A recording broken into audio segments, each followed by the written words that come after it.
tive lá no estado desde o dia 2, né? Retornei ontem. A situação é caótica, situação terrível.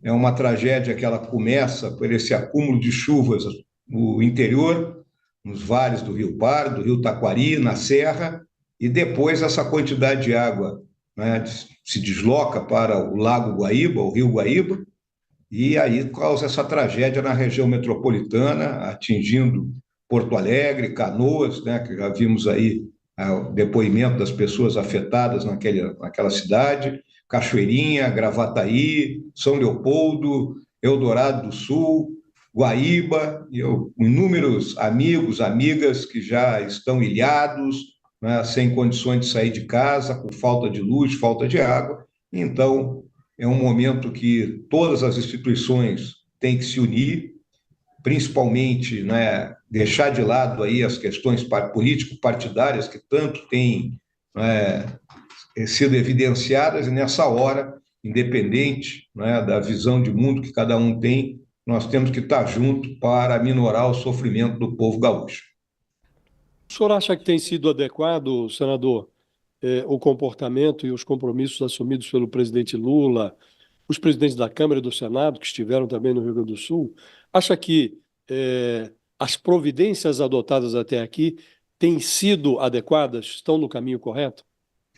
Olha, Josias, num primeiro momento, né, eu vejo que nessa fase que nós nos encontramos, né, vai durar pelos próximos 15 dias, é uma fase de primeiro socorro e suporte às vítimas.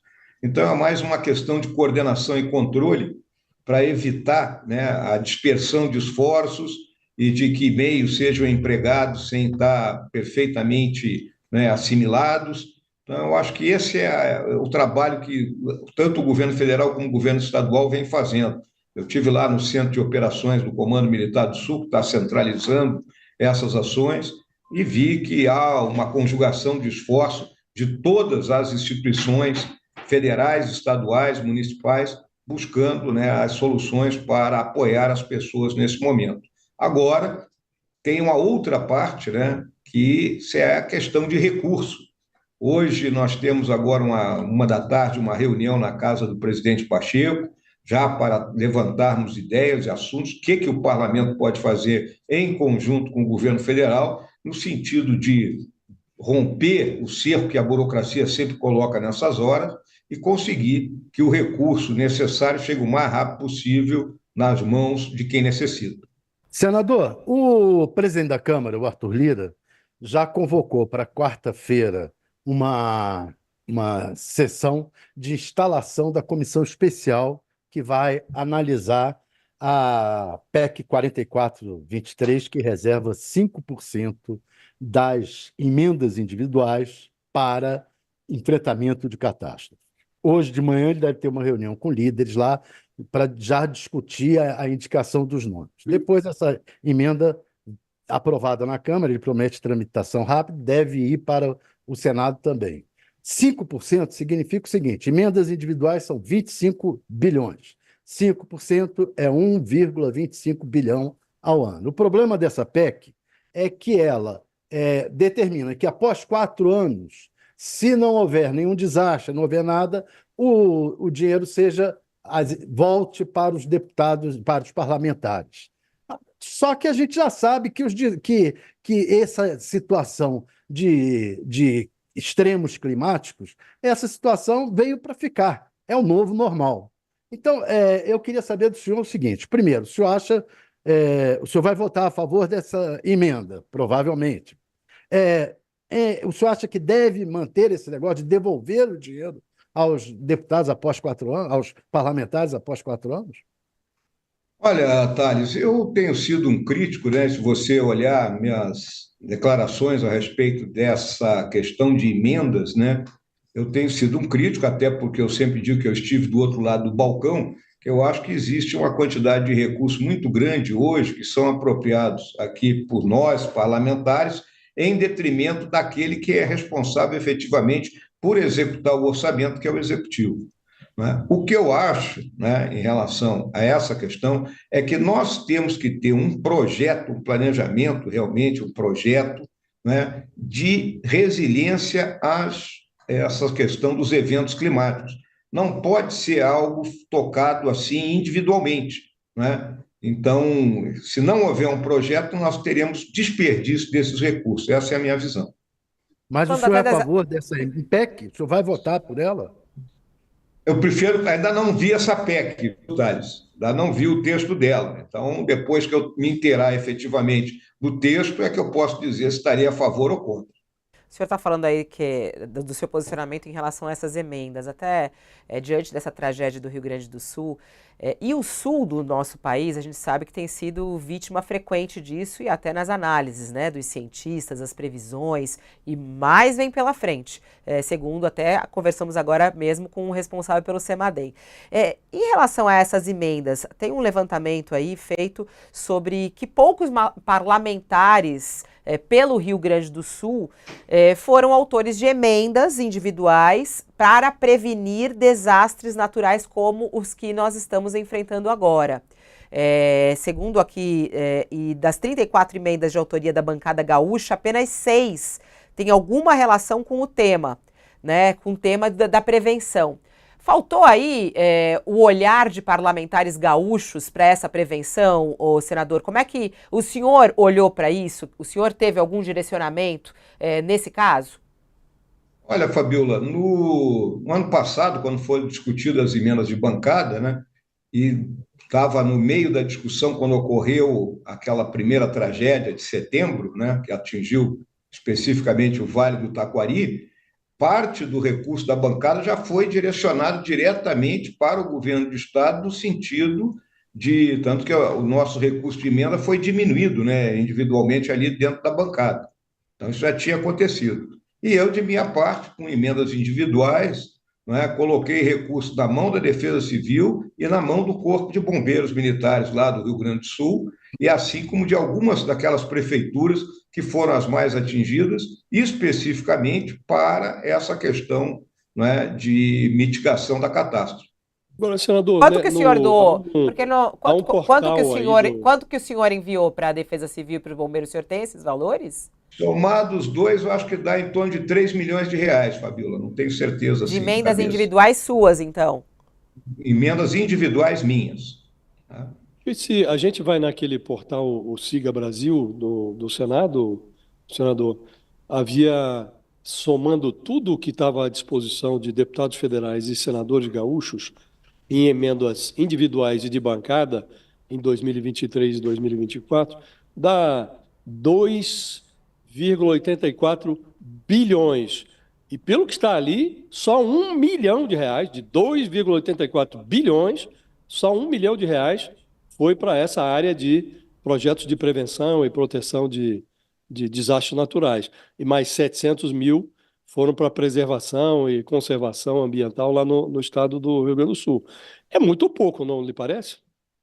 Sim, obviamente que é pouco, Josias. É pouco. Tanto que há ainda, vamos dizer assim, a oportunidade, uma vez que a maioria dessas emendas não foram ainda liberadas, né, de ser redirecionado esse recurso.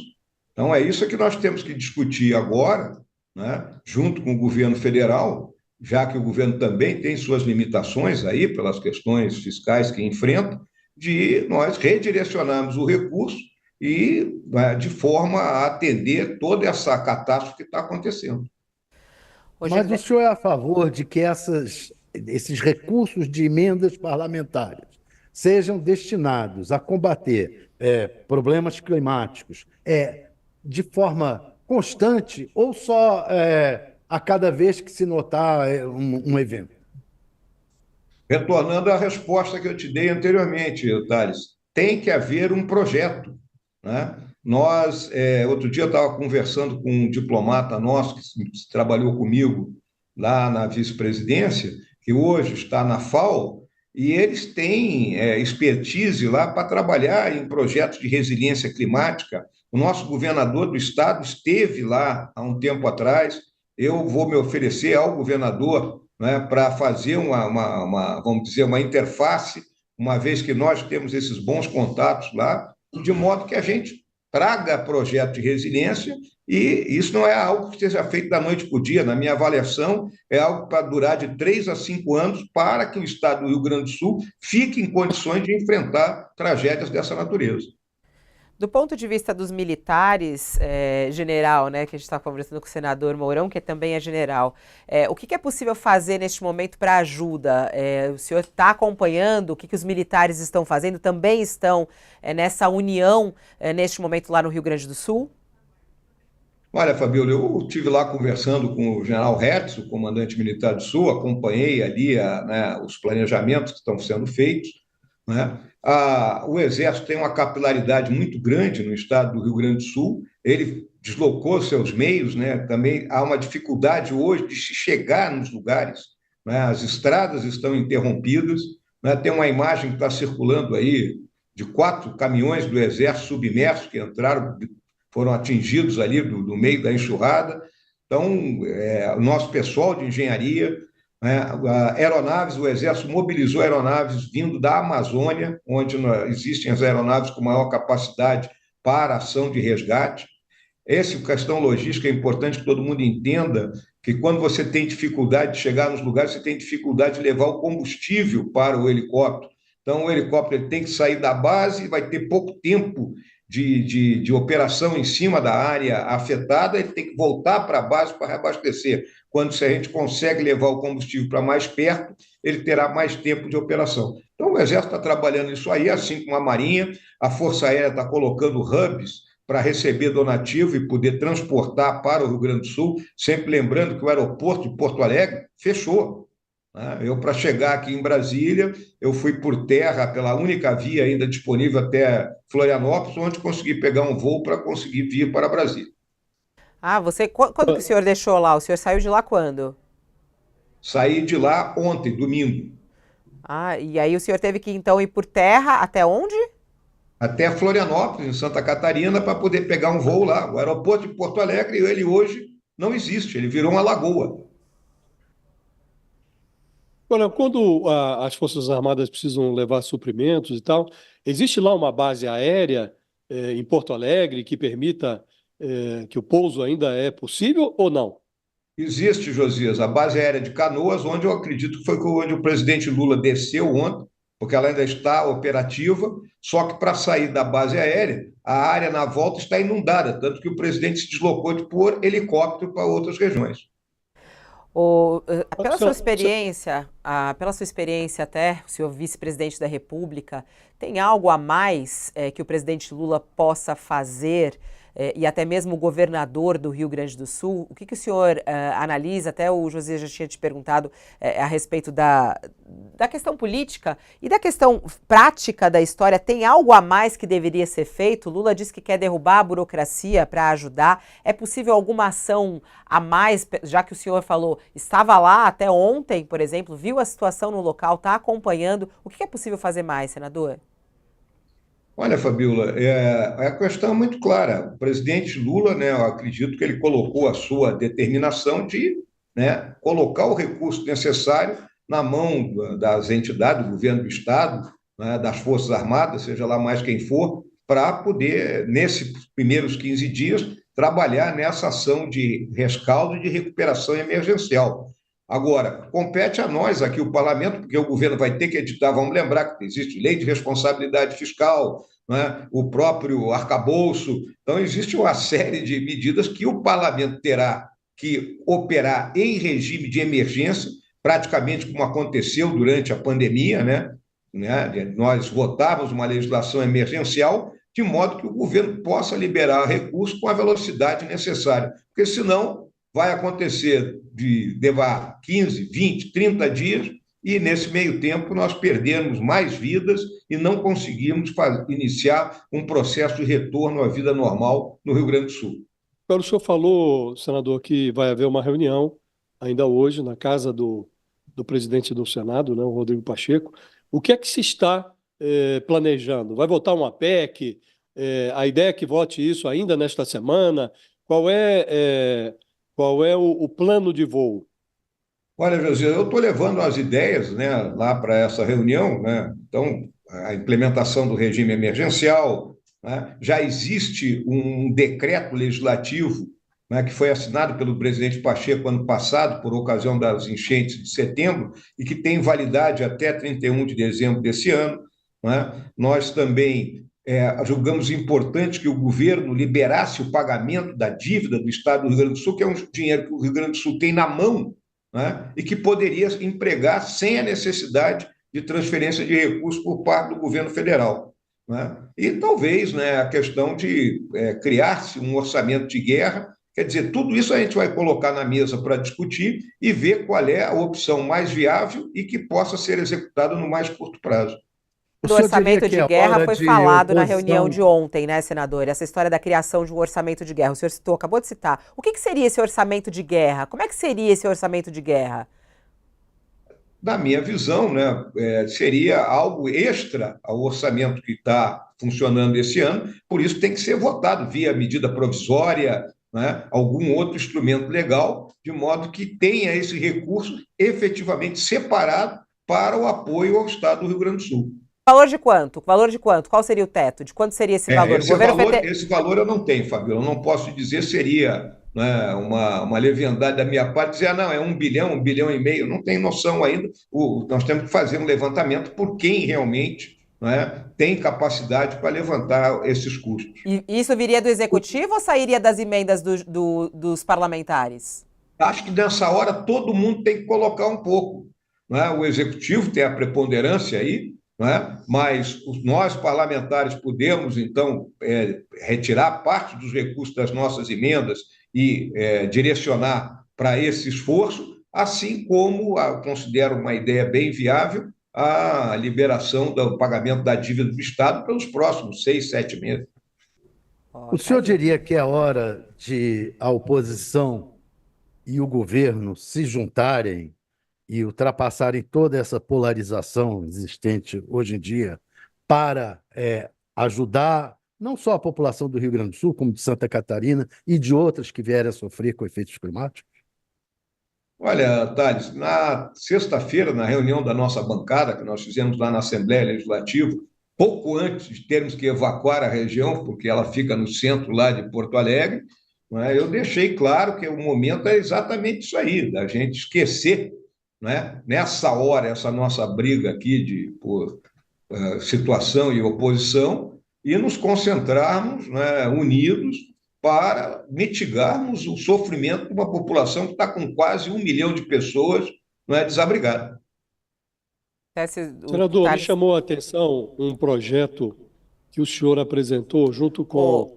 Ô, Josias, só um pouquinho antes de você entrar, favor. que você vai mudar de assunto, eu só queria entrar na polarização rapidinho que o Thales falou, Por favor, que a gente está por sendo favor. bombardeado aqui enquanto a gente está falando, a gente nem está dando muita bola para isso, mas é que as pessoas ficam, porque aí só falavam do show da Madonna, e aí fazem a comparação, e colocam a imagem do show da Madonna com a tragédia do Rio Grande do Sul, aí falam, porque a Janja adotou um cachorro lá, não sei o quê. Há um exagero e uma exploração do caso, da tragédia do estado do Rio Grande do Sul, política nesse momento, na sua análise, senador? Como é que o senhor vê a atuação aí da direita, da extrema-direita, da esquerda, em misturar tudo e politizar algo tão grave que tem que ter a união das pessoas? Olha, Fabiola, eu vou dizer uma coisa aqui para você, né? Eu não estou concentrado nessa questão, dessa discussão que está acontecendo na rede social, porque eu estou extremamente preocupado, né, triste com os fatos, com essa tragédia lá no meu estado, a minha cidade natal, Porto Alegre, né, submersa, símbolos da cidade estão debaixo d'água. Então, eu não estou dando bola para essa discussão. Essa discussão sempre vai haver, porque, lamentavelmente, tem um grupo, né, tanto de lado A como do lado B, que se autoalimenta dessa briga aí. Eu estou deixando esse troço de lado e nós temos que estar unidos para solucionar o problema. Agora, quem quer ficar brigando, fique brigando. Agora, senador, no governo em que o senhor era vice-presidente, sempre houve uma voz dissonante sua em relação ao então presidente Bolsonaro. Tudo que tinha questionamento de ciência e tal, o senhor ficava do outro lado, do lado da ciência, da razão e tal, né? Acha que o negacionismo climático que prevaleceu nesse período prejudicou muito? Nós poderíamos estar agora já discutindo prevenção, adaptação das cidades, Acha que esse erro custou caro? Olha, Josias, eu não vejo dessa forma, né? Na discussão que havia no nosso período de governo, estava muito centrado na questão da Amazônia, né? O problema do desmatamento, o problema das queimadas, isso foi muito explorado, né, pela oposição ao nosso governo, por vocês mesmos da imprensa, fazendo o papel que tem que fazer, né? Então, eu acho que não foi, isso não prejudicou a discussão. O que existe aqui no Brasil, e essa é uma realidade brasileira, né, é que a prevenção não é algo que se trabalha no nosso país. É histórico isso, né? O brasileiro não gosta de trabalhar em prevenção, né? E aí, quando acontecem os incidentes, fica aquela situação, né, de todo mundo. Aí começam aquelas medidas padrão, tira o sofá da sala, né, que a gente conhece de longa data. Eu acho, né, julgo, que é tarefa aqui nossa, dentro do parlamento, né, neste momento, né, fazermos avançar um projeto efetivamente nacional, né, que dê resiliência aos eventos climáticos, ao país como um todo. Porque hoje está acontecendo no Rio Grande do Sul, amanhã pode acontecer no Rio de Janeiro, que já tivemos fatos semelhantes, pode acontecer no Nordeste, né? Então, pode acontecer na Amazônia. Agora, tem que haver um planejamento centralizado, né? E isso o parlamento tem um papel importante nisso. O senhor tem uma agenda aí, precisa se despedir da gente, mas eu só queria saber se o senhor tem notícias do presidente Bolsonaro. Ele parece que segue internado, né? O senhor tem informações? Conseguiu conversar com ele, com familiares? Olha, Fabíola, eu não conversei com ninguém, né? O dado que eu tenho vocês também têm, essa questão da erisipela. A erisipela é uma ferida causada por bactéria e que realmente dificulta a pessoa. E a pessoa tem que se tratar, porque pode até evoluir para alguma coisa pior. Senador, eu não queria perder a oportunidade para lhe fazer uma pergunta.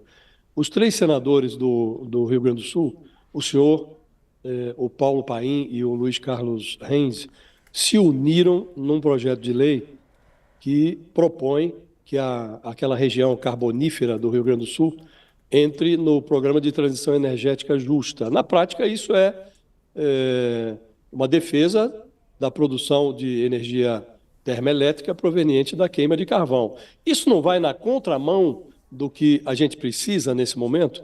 Não vai na contramão dos efeitos que levam a esse tipo de enchente que está ocorrendo agora no Rio Grande do Sul? Olha, Josias, eu conheço bem a produção de energia com base no carvão lá do Rio Grande do Sul, né?